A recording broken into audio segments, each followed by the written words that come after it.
next lecture is going to take place on April 18th. We're going to have Richard Veit in to talk about archaeological studies during or after the battle, I should say, of course. And that talk is going to be hybrid, so it's going to be here in person at the museum, but also you'll be able to access it online if you would prefer to do that. We also have, of course, several events coming up to commemorate the 250th anniversary of the American Revolution and the Battle of Brandywine. So please keep your eyes on both our website. Some of those events are already on the website right now, and also on our social media as well. So today we welcome Jim Mc Intyre to Brandywine Battlefield, virtually anyway. Jim was born and raised here in Delaware County and received his bachelor's degree in history from Temple University in 1996. And in 1999, he received his master's from the University of Illinois at Urbana-Champaign. Jim is the author of several books, including Most Gallant Resistance, the Delaware River Campaign, September through October 1777, which is the subject of today's talk. Jim's interest in this topic was piqued when he began working at Fort Mifflin, good place for that. The book, I am reliably informed, is the result of 10 years research, which I think certainly qualifies him to talk about this topic today. He currently teaches history at Moraine Valley Community College in Illinois and serves as fleet professor in the United States Naval War College's College of Distance Education, Strategy, and War. And so with that, I'm going to turn it on over. So thank you guys very much. Thank you. Thank you very much, Ben, and thank you for having me. Pardon me. Thank you, everyone, for joining us virtually today and giving me the chance to talk to you about what I think is a remarkable and often overlooked aspect of the 1777 campaign in and around Philadelphia. Pardon my voice. I'm coming to you from Chicago, where today is a wonderfully springy 26 degrees with a wind chill of 9. So, at any rate, what I plan to do is to give a little bit of background, describe the river defenses that were developed in and around the Philadelphia area, and then get to the British occupation of Philadelphia and where those defenses become really important, take us through the campaign, draw out some conclusions, and certainly answer any questions as best I can. So, without further hesitation, the background for river defenses in Philadelphia really goes to 1765, when, after the end of the French and Indian War, 7 Years' War, the merchants of the city recognized that there's a possibility of foreign attack coming up the Delaware River. So they petitioned Governor John Penn, pictured here at the left, to get some kind of defenses made for the port, which, as we see here, was actually pretty significant. It had already become the largest and most active port city in North America. So this is a significant concern. Penn writes to Commander of British Forces in North America, General Thomas Gage, pictured on this slide at the right. And Gage then sends one of his Royal Engineers, Captain John Montresor. And I should point out, Montresor and Penn do not get along from the outset. In fact, when Montresor is supposed to meet with the governor, he's not there. He essentially stands him up. And this is significant because it's often passed around in local lore that Montresor built these defenses, especially Fort Mifflin, and then later took part in destroying them. He actually didn't build anything, nor were his designs really followed. That's just popular myth. At any rate, Montresor conducts a few surveys of the river and proposes several defensive schemes to John Penn. Penn, again, their relationship is not good. Penn refuses these. He actually accused Montresor of inflating the costs of river defenses to his own benefit. So all that's actually constructed at this time is a wooden palisade on Mud Island, south of the intersection of the Delaware and Schuylkill rivers, on what was Mud Island, which is Fort Mifflin today, behind the Philadelphia International Airport. the one wall that is actually completed faced southward down the Delaware River. So there's really nothing much done at this point. Moving ahead to 1775, pardon me, the Whig faction in the city recognized that, again, now there's the threat of a possible British amphibious assault. And so they work with the Pennsylvania Supreme Executive Council as well as the Continental Congress to develop a series of defensive measures. I call it an interlocking defense in depth. First off, they create what are pictured here, the chevaux de frise. These are large wooden boxes that are loaded with stone and sunk at different points in the Delaware River. There's a lower row of these around the area of Chester, Pennsylvania, and then an upper row that goes between Mud Island and the New Jersey side of the river. Now, these poles that you see on the chevaux de frise are actually sheathed in iron. This is an example of the sheathing. This is on display at Fort Mifflin. And so the best, most straightforward explanation of how these would work, the tips would be about 6 feet below water level. And so, yes, they custom constructed these to be sunk at specific depths. The effect for any ship that coming up the river that did not know the location of these would be essentially the same as today if you tried to drive out of a parking garage without paying the fee, and the jaws come up and no more tires. So in addition, they build these fortifications, and the forts are to guard the chevaux de frise. So we have Fort Mifflin on the Delaware. This is added to in spurts by the Pennsylvania government, as well at times as by the Continental Congress. This is the version from the War of Independence. This is the fort today, as it was rebuilt and built up around the time of the War of 1812. Then across the river at Red Bank, New Jersey, was Fort Mercer. This is the only illustration that I've been able to find that actually covers the outline of the fort. And then further down on the New Jersey side was Billingsport. This has been completely effaced. The period illustration you see on the slide, the darkened areas were what was completed. Both Billingsport and Red Bank were laid out by a Pennsylvania militia officer, ironically named John Bull.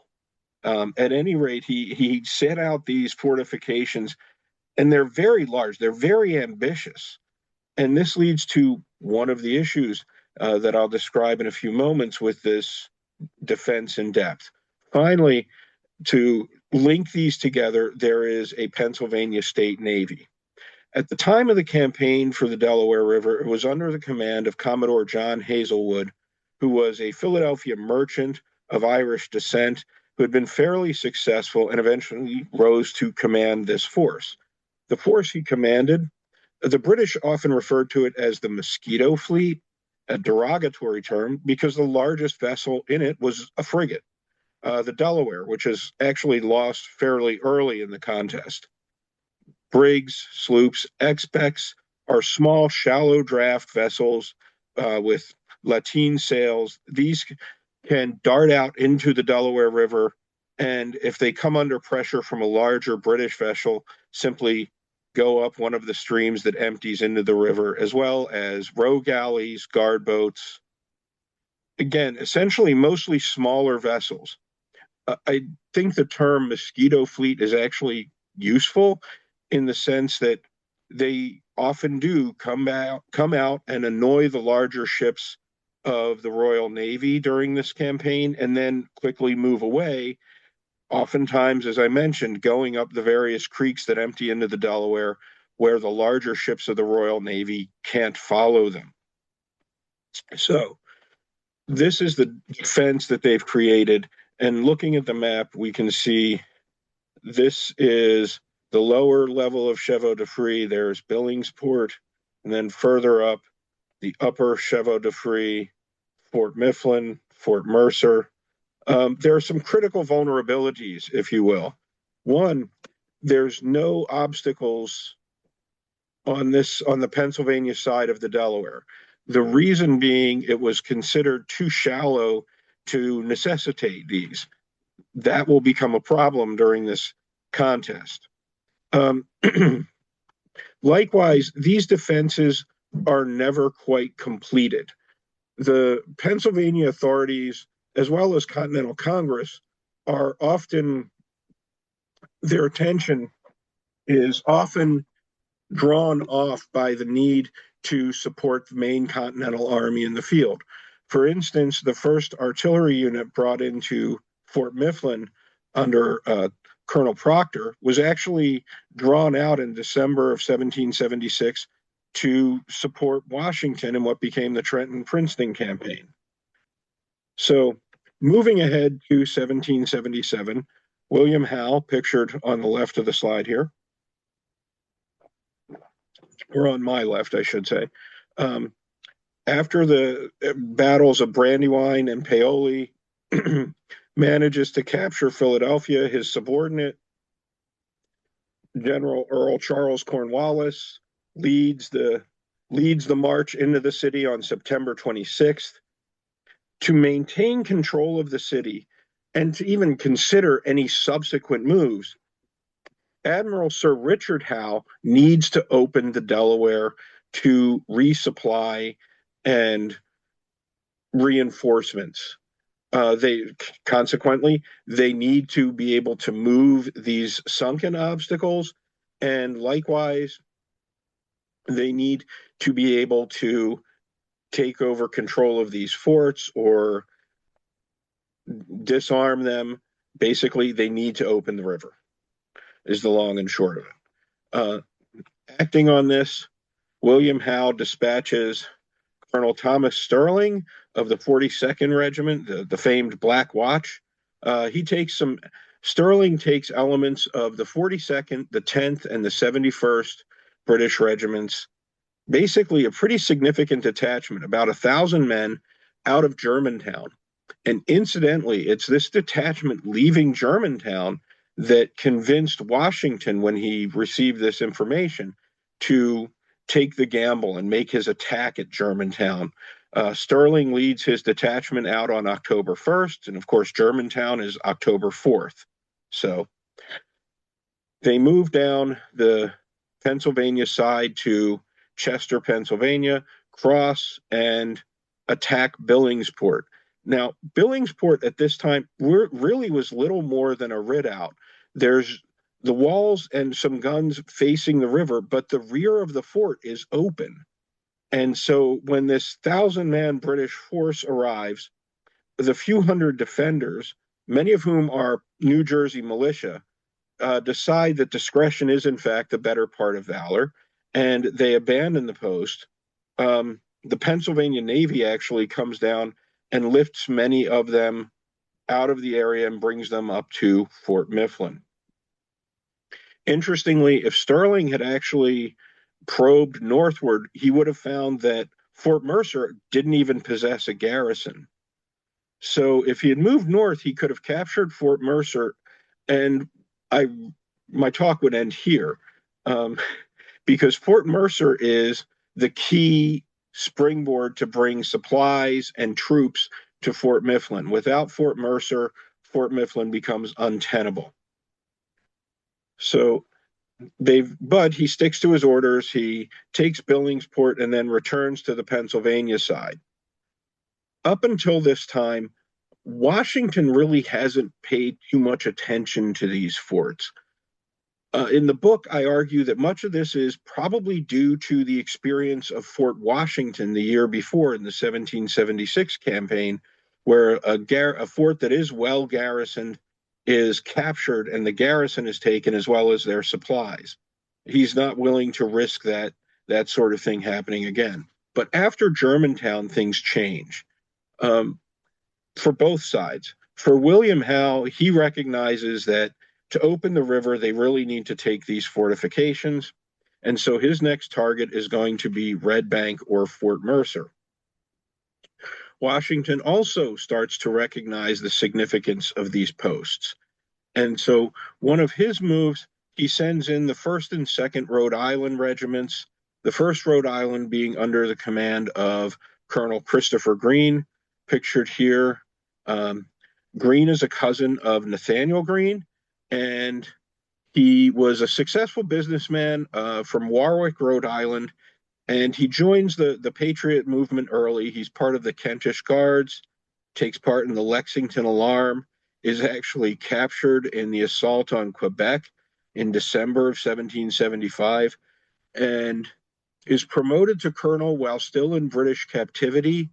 He is exchanged in August, and so he's basically assigned this regiment, and his first real role as a regimental commander is to defend this post. To assist him, Washington sent Captain Mauduit de Plessis, pictured here in black and white. De Plessis was a French artillerist. Unlike many of the foreign officers who came across with rank and uh, large aspersions, Duplessis was actually very good. He quickly is recognized as quite competent and quite useful by Henry Knox. Likewise, he serves with distinction at Germantown. Duplessis' original role was actually just to command the artillery at Fort Mercer, but once he arrives, he quickly notices two things. One, they don't have enough trained artillerists, so he and Green start to draft men from both the militia and the Continental ranks to be trained as artillerists. More significantly, he recognizes that this post is far too large for the garrison. There's roughly 300 Continentals between the 1st and 2nd Rhode Island. There may be 100 New Jersey militia, so 300 to 400 men. As laid out, the fort at Red Bank was designed to contain a garrison of between 1,200 and 1,500. Clearly, this is a problem. Their solution is quite creative.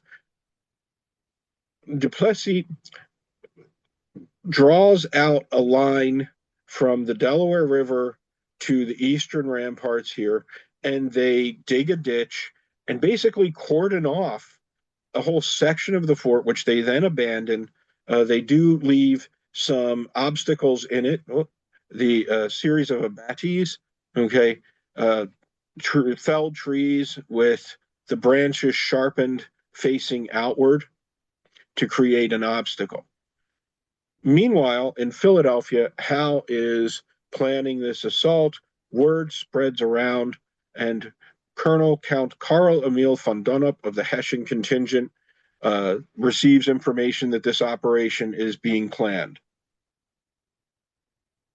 Von Donop had been the overall commander of the Hessian forces in the Trenton area the previous year, and so he sees that a certain amount of dishonor has fallen on his troops, and so he's out to reclaim their reputation.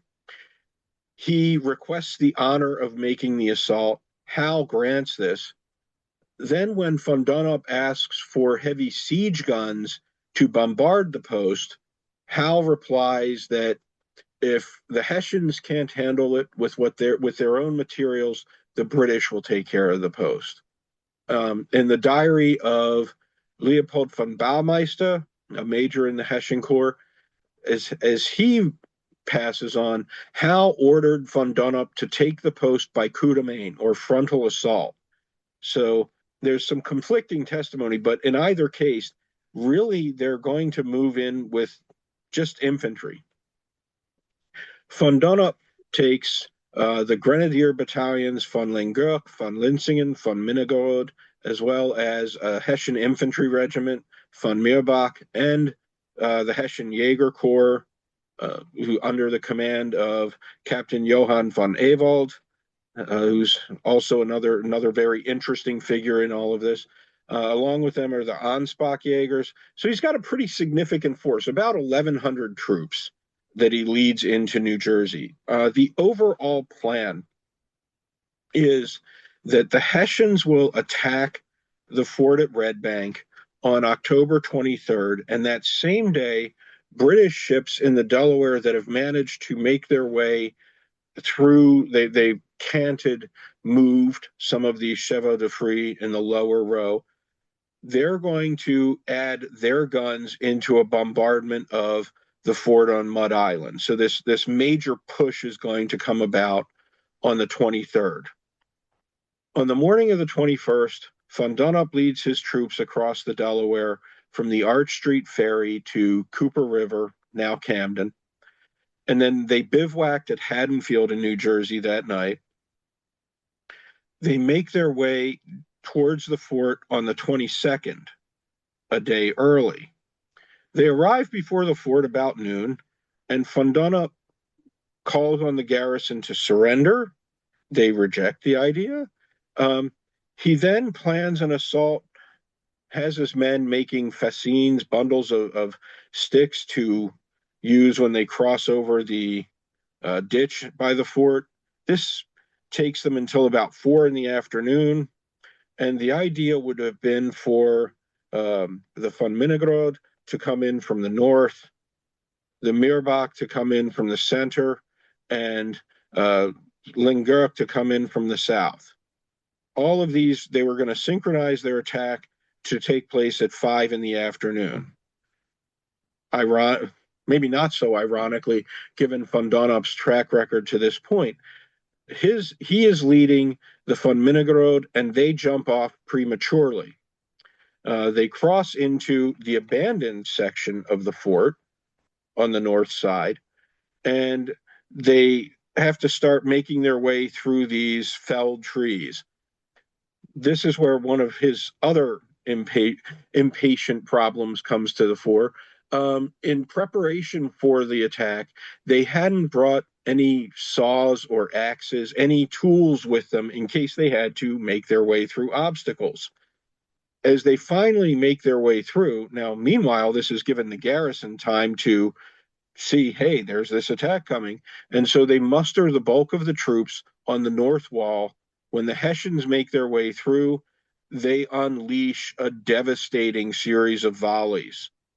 Likewise, the defenders at the fort had raised a signal flag calling on the Pennsylvania Navy for assistance, which they provide. Some of these galleys come very close in, and they use their single bow gun to fire on the Hessian attackers as well. The southern assault then jumps off and is also repulsed. The total cost is is roughly 350 killed and wounded Hessian troops, including von Donop. They retreat back to Philadelphia. Now, for the reactions, and consider 1777 has not been a great year for George Washington. He starts off on a high note with Trenton and Princeton, certainly, but during this campaign, he's been outflanked and defeated at Brandywine. A detachment of his is surprised at Paoli. His attack on Germantown is repulsed. Things are not going well. But then here's this tactical victory, and it really does serve as a tonic both for the commander in chief and to some extent for his army.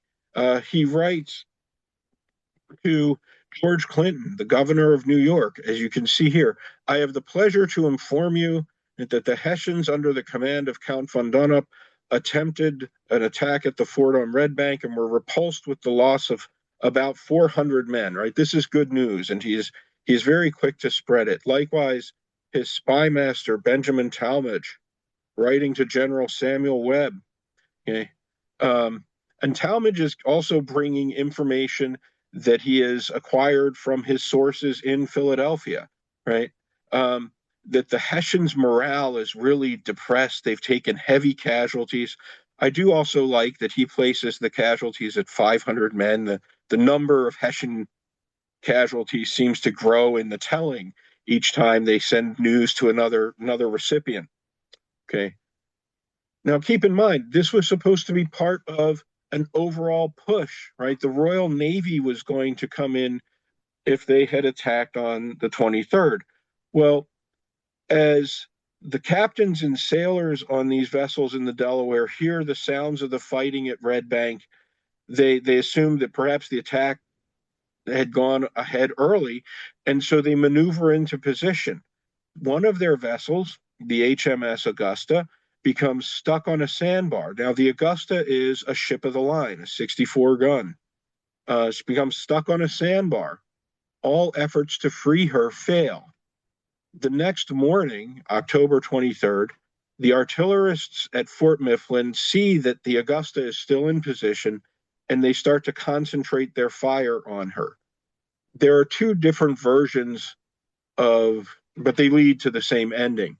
One is that the gunners in Fort Mifflin fired a heated cannonball, a hot shot, at the Augusta that started a fire which quickly spread to her main magazine. The second version is that the wadding from the guns of the Augusta herself started the fire. It spread to the main magazine. The Augusta blew up. Another Royal Navy ship, the HMS Merlin, which had been trying to help free the Augusta, also became stuck on a sandbar, was abandoned and burned to prevent it falling into American hands.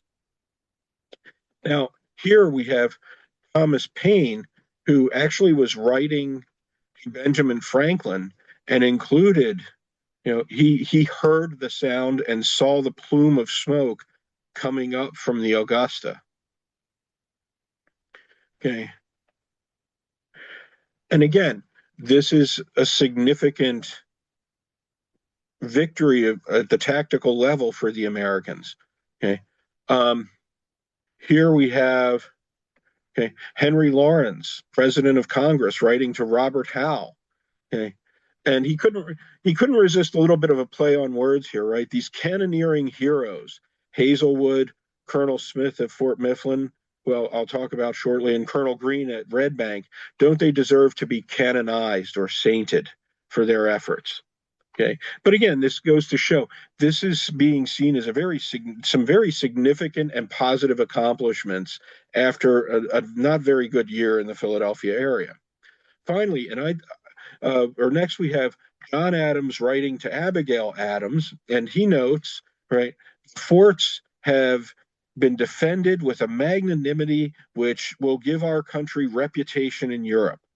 From someone as irascible as John Adams, this is pretty soaring compliments here. Again, I think most significantly and at the strategic level, we have the Committee on Foreign Affairs writing to their commissioners in Paris, right? This contingent of Franklin and others who are trying to get the French government to openly side with us in the war. And they make note of Red Bank, of the sinking of the British ships, right? And we rely on your wisdom and care to make the best and most influential use of this intelligence to depress our enemies and produce support for our cause in Europe. So again, use this to shape the perception of us. And what's interesting to me is if you read the full letter that they send, they mention Saratoga as well, but they have more details on these victories because they're closer to hand. News of Saratoga, of the surrender on the 17th of Burgoyne's armies, still making its way southward to the York area. But they have a really good idea of what's happening in the Delaware River, and so they send that in detail. To give some idea, this is actually the spine of the Augusta as it was dredged from the river in 1937, and it was brought to the Pennsylvania or Philadelphia Naval Yard. Okay, and likewise, this is actually one of the guns.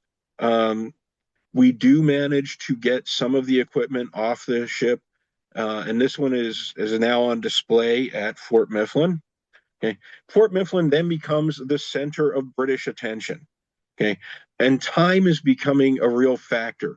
We're in late October, beginning of November, and the weather is turning. It's getting much more stormy. The river is getting much more choppy. So if an effort is going to be made, it's got to be soon, and it's got to be significant. Consequently, the British plan as it evolves between the Howe brothers um, is to concentrate as much fire as possible on the fort and bombard it, and then follow that up with an amphibious assault if necessary to take the island. Commanding the defenses at the fort is Colonel Samuel Smith. This is the most accurate picture of him extant. This is much later when he served as governor of Maryland and also served as a general in the War of 1812. At this point, Smith is a 25-year-old colonel in the Maryland Continentals, and shortly after Brandywine on the 23rd of September, Washington calls him in for a meeting and dispatches him to oversee the defense of the garrison at Fort Mifflin. He is aided by some Virginia artillerists and also another French engineer of some note, Major Francois Fleury.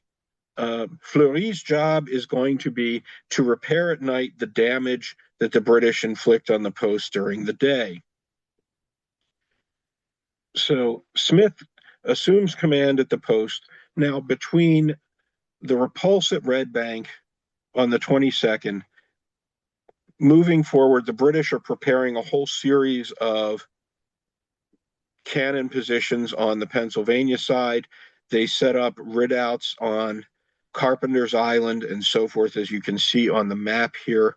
But again, the weather is slowing the progress. They're also bringing more ships up the Delaware. This takes until November 15th. Still, during that period, they are bombarding the fort on a regular basis. The conditions are incredibly bad. The best source on this is Joseph Plum Martin, and he notes that he states that his entire time at the fort, which was a fortnight, he barely got a wink of sleep due to the incessant bombardment of the fort day and night. Still, they're taking time. They establish these batteries. Everything is in readiness by November 15th, and the British unleash a colossal bombardment from the Pennsylvania side, from ships they've brought into the river, from ships they've brought up the river as well. Possibly 350 guns altogether come into play, not just on the Pennsylvania shore or from the British ships below the Chevaux de Frise, but they actually took two vessels and hulked them, the HMS Vigilant and HMS Fury. And you can see those in this diorama there in the upper corner. Essentially, they removed all the workings, the anchors, the ropes, the chains, everything, including the cannons on the landward side. So only the guns facing the fort remained. This does destabilize the ships. To compensate, they actually took ropes from the vessels and tied them to trees and other sort of stabilizing elements on the Pennsylvania shore. This allowed the two vessels to get in so close that Royal Marines in the masts were actually sniping at members of the garrison during this bombardment, which goes on all day on the 15th. Smith is wounded and evacuated. Fleury is wounded and evacuated. One of the officers from the Rhode Island contingent at Fort Mercer, Major Mc Intyre, volunteers to assume command, and he goes across and basically oversees the final evacuation of the fort. By the night of November 15, 16, all but 40 of the defenders in the fort have either been killed or wounded. Most of the cannon are dismounted. There's really nothing left to defend. And so he orders them to burn set afire anything they can't take with them and leave the flag flying. And so they evacuate. They move to Fort Mercer. There's some discussion of trying to hold on to Fort Mercer should the British to keep these defenses.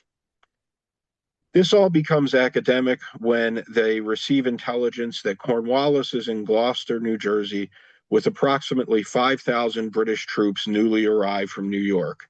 So the garrison from Fort Mercer, as well as the survivors of Fort Mifflin, do two things. They blow up Fort Mercer, and then they retreat and rendezvous with Washington's main army at White Marsh. The reactions to this initially are fairly positive, fairly stoic.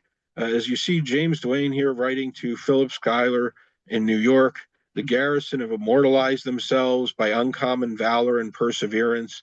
They recognize that they put up a very good fight. Okay. Likewise, we have Richard Henry Lee writing Samuel Adams, right? They've made a gallant defense. It describes how the works were damaged in the fighting. But this begins to turn, and the communications make a turn that can be seen in a letter from Elbridge Gerry to Joseph Trumbull, right, where he writes the enemy have possession of the Delaware River from the delay of the army to support Fort Mifflin and Red Bank. Now, while congressmen were calling on more troops to be sent, Washington never seriously considered this. None of his subordinates seriously considered this for a variety of reasons. One, as mentioned previously, there's the concern over losing troops as they had at Fort Washington the year before. More pressing, Washington's army is severely weakened after the fighting in Pennsylvania, as well as sending detachments off to support Gates up in New York and what ends at the Saratoga surrender. So there's really not enough troops for him to do anything, and he never seriously considered it. To me, though, this is the first rumblings of the storm that many historians have called the Conway Cabal, right, where there's an attempt to kind of sideline Washington. Okay. So all of this brings us to, so was this an American defeat in the end, or was it a successful delaying action? In the book, I make the case that strategically it's a successful delaying action. The goal was never to prevent the British from ever getting to Philadelphia via the Delaware River. The goal was to hold the British off until the river froze. They do not quite accomplish that, but at the same time, this deprives the Howe brothers of any alternatives. Looking at the Philadelphia campaign strategically, why does William Howe come to Pennsylvania? And it seems that there's a few reasons. Washington has adopted a Fabian strategy in September of the previous year, and so he's not going to engage in a set piece battle. He's not going to fight a field battle such as Brandywine if he can avoid it.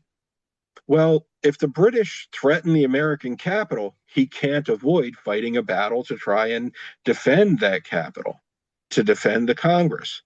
And so Howe, engages at Brandywine and wins, takes Philadelphia, but Congress simply left. And so if they had been able to get supplies to the city sooner, there's no telling that Howe might not have attempted further actions against either the Continental Army or to try and seize some of the members of Congress. In fact, after this whole campaign, Howe does make a brief sort of thrust out to Washington's encampment at White Marsh. There's some skirmishing. It really doesn't develop into anything, but he does make an attempt. The other thing that I think needs to be emphasized here is there are some significant successes in this campaign, right? The repulse at Fort Mercer, the sinking of the Augusta and the Merlin, and which kind of begs the question, why isn't this more remembered? And I think Joseph Plum Martin gave a very poignant answer in his memoir, because there's no Washington or Putnam or Wayne, right? The commanders that were involved, Christopher Green, Samuel Smith, Duplessis, Fleury, they're majors and captains and colonels. They're not the major generals that get the biographies shortly after the war ends.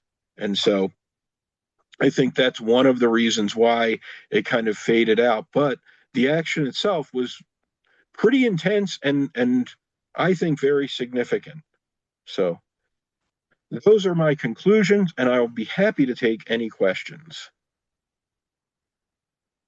If anyone has any questions, if you want to put them in the chat, if you look at the bottom of your screen there, you'll see the chat button. You can just type your question in there, and then we can read it out to everyone.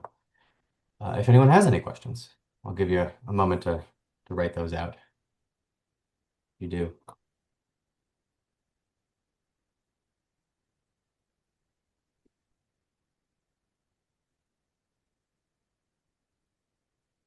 Actually, in the meantime, I myself have a question.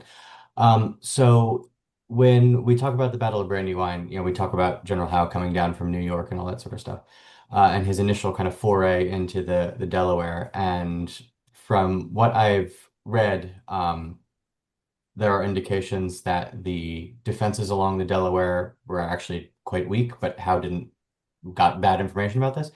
Um, is that true? I mean, was it? I guess I can't ask you, if Howe had attacked, would he have been successful if he just went up the Delaware? But are the rumors of the weakness of those defenses at that point quite as extreme as they've been made out to be? Do you know?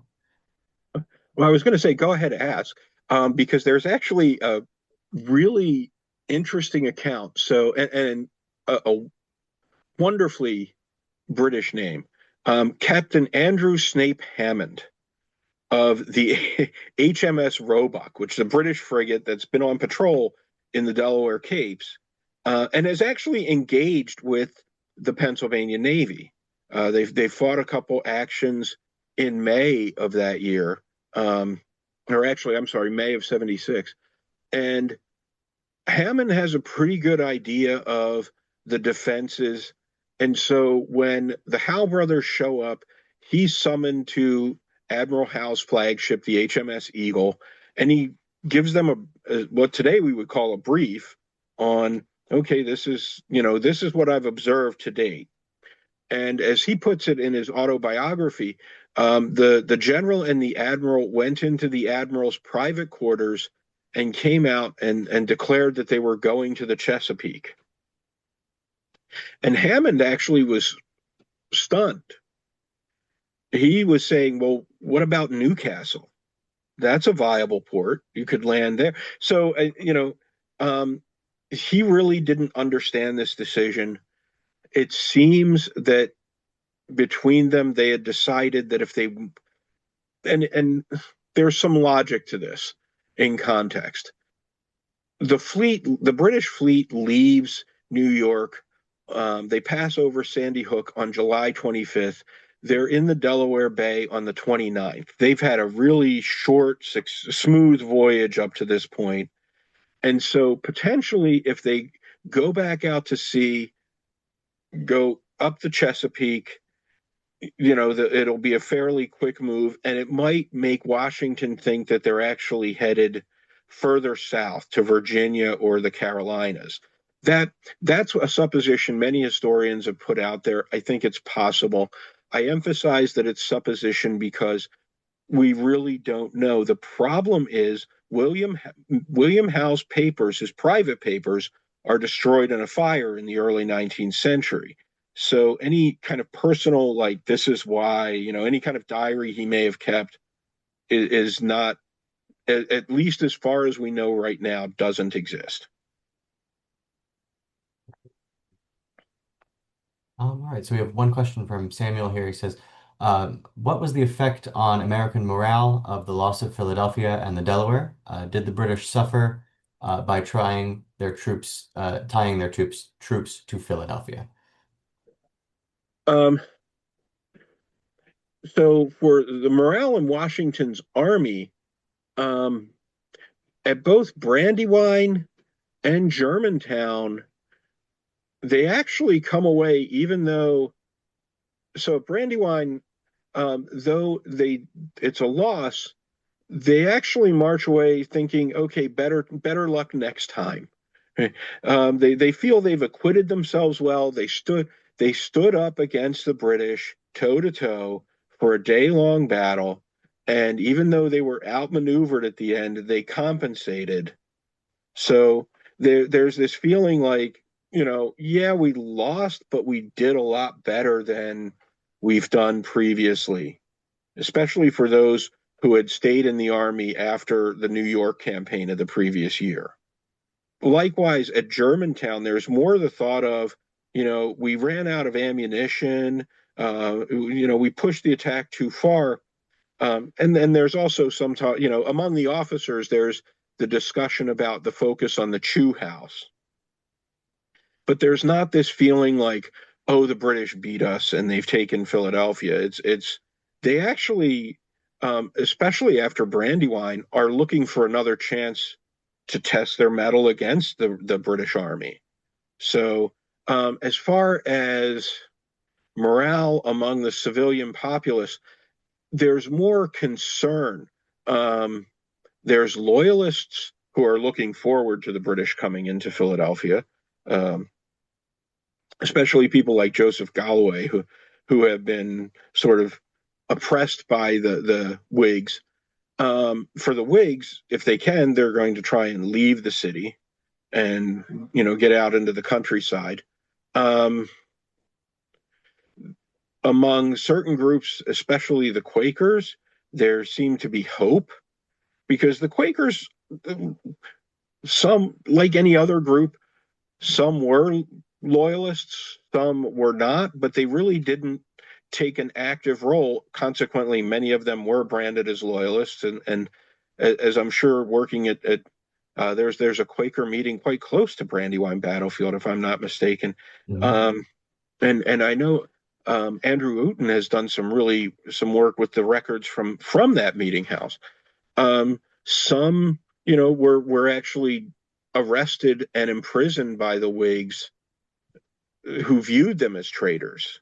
So they're kind of hopeful that maybe people will be, that the Quaker families will be reunited, that the British will free them. So there's a myriad of different reactions um, to the British coming into the area. As far as the British Army in Philadelphia, um, it's the there is significant inflation, especially that period.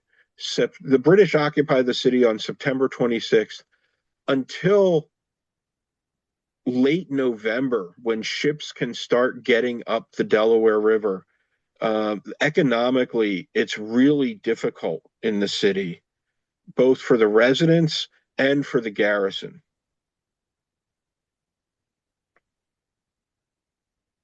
Right. And so our next question from Vince says, I visited Fort Mifflin many years ago and remember vaguely that was an actual torpedo system developed for attacking ships offshore. It appeared very crude, of course, but can you speak on the details of such a weapon? Okay. Actually, yes, though it's much later than this presentation. So the fort was pulverized in the bombardment. Some of the materials, though, were reused when they rebuilt the fort in the early 19th century. Um, and it was actually used as a prison camp during the Civil War. But later on in the 1870s, so what they refer to as a torpedo, we would refer to more as like a floating mine.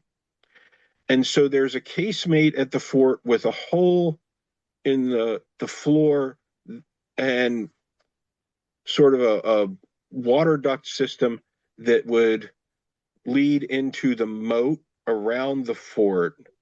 And so the idea, let me first insert a disclaimer. I would not have been wanted to be one of the folks in this casemate testing this system. Okay. So they would lower a mine through the floor that the tide would then pull out through the moat into the river. And so these would float down. Supposedly, the idea is they would float down the river and hopefully come in contact with any enemy ships coming up the river. This was all, and I should point out too, this was all very experimental. That at the end of the 19th century, there's this huge sort of revolution in naval arms and naval armament, right? And we go from things like monitors um, to the first, you know, all steel, steam powered vessels, and eventually in the early 20th century to things like the British dreadnought and so forth. So that it's the system that they were testing at Fort Mifflin was part of that sort of revolution in naval armaments. That's pretty wild. Yeah, I've recently been dipping my toes into the naval history of the late 19th century, and it's let me tell you guys, it's a fun time for it explorers. is very Uh, much. let's see. All right, so Samuel has a another question. How much of the bombardment of the fort was solid shot, and how much was explosive bombs? Okay, as best I can determine, most of it is solid shot. Um, they're really trying to just blast away the post itself, and which would make sense. This is essentially an amphibious siege. So they're trying to blast down the walls, blast down the buildings. In fact, Joseph Plum Martin talks about um, during the cannonade a couple of things. One, there one of the barracks buildings um, was targeted by the British, but soldiers were so tired, they were so exhausted from the fighting around at the fort that they would oftentimes risk it and sneak into the barracks to try and get some sleep just under some kind of shelter. Um, he also notes that the fort was so low on shot itself that when the British would fire, a lookout would shout a shot, and the idea was if someone could retrieve a spent cannonball to be fired back at the British, they would be given a gill of rum, which is about a 4 ounce shot of rum. And Martin describes men literally lining up, so a whole group of men waiting their chance to run out and grab a cannonball um, to get 4 shots of rum. But so that by at that point, I also tend to wonder how good an idea that was if you've got men who are already exhausted, giving them 4 shots of rum. Probably not going to keep their fighting capacity up. I would not think so. All right, so I think that is the last of our questions. So Jim, thank you very much for that presentation. It was very, Thank very you. interesting. Great information. And thank everyone else for coming in this presentation. Again, our next lecture is going to be in April. Please keep your eyes on our social media, our website for all the information about all of our upcoming events and so forth. All right. So thank you guys very much. Have a good one. Thank you. Next.